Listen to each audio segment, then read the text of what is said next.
تبارك الذي بيده الملك وهو على كل شيء قدير الذي خلق الموت والحياة ليبلوكم أيكم أحسن عملا وهو العزيز الغفور الذي خلق 7 سماوات طباقا ما ترى في خلق الرحمن من تفاوت فارجع البصر هل ترى من فتور ثم ارجع البصر كرتين ينقلب إليك البصر خاسئا وهو حسير ولقد زينا السماء الدنيا بمصابيح وجعلناها رجوما للشياطين وأعتدنا لهم عذاب السعير وللذين كفروا بربهم عذاب جهنم وبئس المصير إذا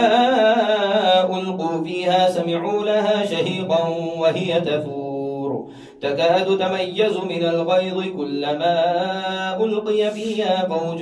سألهم خزنتها ألم يأتكم نذير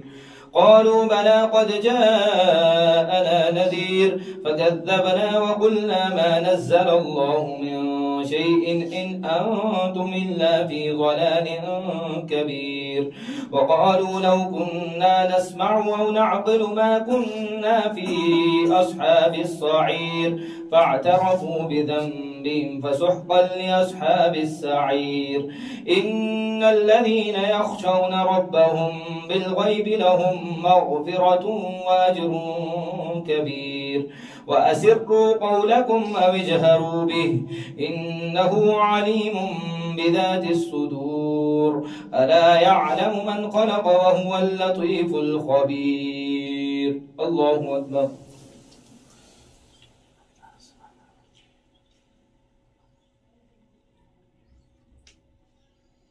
سمع الله لمن حمده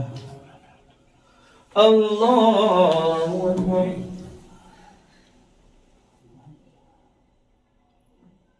الله أكبر الله أكبر الله أكبر